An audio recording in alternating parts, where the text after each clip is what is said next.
नमस्कार, आप देख रहे हैं वीके न्यूज और मैं दृष्टुर उपाध्याय। कांग्रेस किस तरह से उन लोगों को सबसे ज्यादा तवज्जो देती है जो देश विरोधी एजेंडे पर काम करते हैं या फिर आतंकियों का खुलकर समर्थन करते हैं, इसके सबूत लगातार सामने आते रहते हैं। इसी बीच कांग्रेस ने लाठियां फंस आडवाणी को महाराष्ट्र यूथ कांग्रेस की नई प्रवक्ता और मीडिया समन्वयक बनाकर यह साफ कर दिया कि उनकी पार्टी में जिम्मेदारी पाने के लिए गाय के खिलाफ अभद्र चुटकुले, गोमूत्र पर तंज और इस्लामिक आतंकियों से हमदर्दी रखनी पड़ती है, क्योंकि लाठियों का अतीत इन सब चीजों पर आधारित है। कांग्रेस ने उन्हें जिम्मेदारी बीते 11 जुलाई को सौंपी है। दरअसल यूथ कांग्रेस भारतीय राष्ट्रीय कांग्रेस की युवा शाखा है, वर्तमान में राहुल गांधी के नियंत्रण में है। लाटाया का लिंक्डइन प्रोफाइल बताता है कि वे एक मीडिया और नीति रणनीतिकार हैं। उन्होंने डरहम और वारविक विश्वविद्यालय से पढ़ाई की है। डेली टाइम्स जैसे पाकिस्तानी प्रकाशन में कॉलम लिखने वाली लाठियां फंस के एक लेख में मानना है कि आतंकी संगठन ISIS के लड़ाकों को उनका अपना राज्य देकर उन्हें वैध बनाया जाना चाहिए।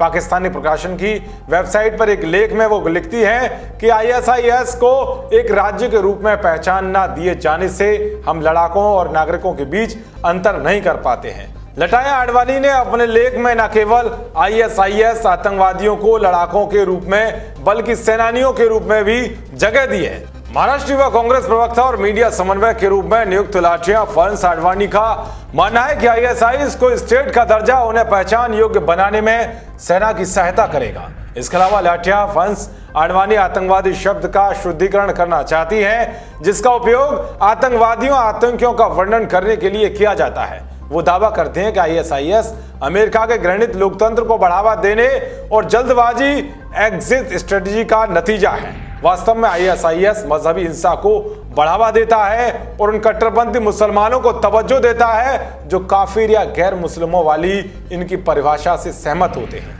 लाटाया सिर्फ आतंकी संगठनों को क्लीन चिट नहीं देती, बल्कि सोशल मीडिया पर आतंकवादी की ही भाषा में नियमित रूप से हिंदुओं पर गोमूत्र से लेकर अन्य घटिया हिंदू घृणा से भरे हुए ट्वीट भी करती हैं, जिसके कई उदाहरण देखे जा सकते हैं। लाटाया जनता कर्फ्यू के अवसर पर गोमूत्र पार्टी जैसे जोक बनाते हुए देखी जा सकती हैं। इसके अलावा यूथ कांग्रेस की नई प्रवक्ता बनाए जाने के बाद बीफ बर्गर खाने के लिए व्याकुल हैं। 2015 के एक ट्वीट में लाटाया ने लिखा था कि गाय उसकी मां नहीं है और वो बीफ पर प्रतिबंध के बाद भी इसे खाने वाली है। लाटाया पाकिस्तान जाने के लिए भी व्याकुल रहती हैं। उन्होंने ये आशा एक ट्वीट के जरिए जताई है। लाटाया के मुताबिक नरेंद्र मोदी पाकिस्तानी एजेंट हैं। दिल्ली दंगा आरोपियों और मुख्य अभियुक्तों के समर्थन में भी लाटाया डटकर खड़ी दिखी है। उनका यह भी मानना है कि बाबरी मस्जिद की जगह पर राम मंदिर का कोई अवशेष नहीं है और सुप्रीम कोर्ट का फैसला गलत था।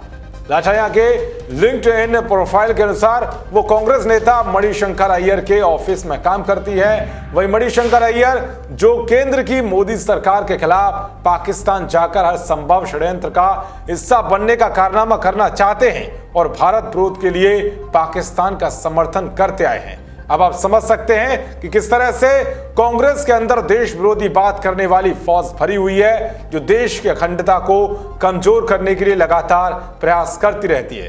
कांग्रेस के ऐसे रवैये पर आपकी क्या राय है, कमेंट बॉक्स में जरूर बताएं। देश और दुनिया की तमाम खबरों को पाने के लिए देखते रहिए वीके न्यूज। नमस्कार।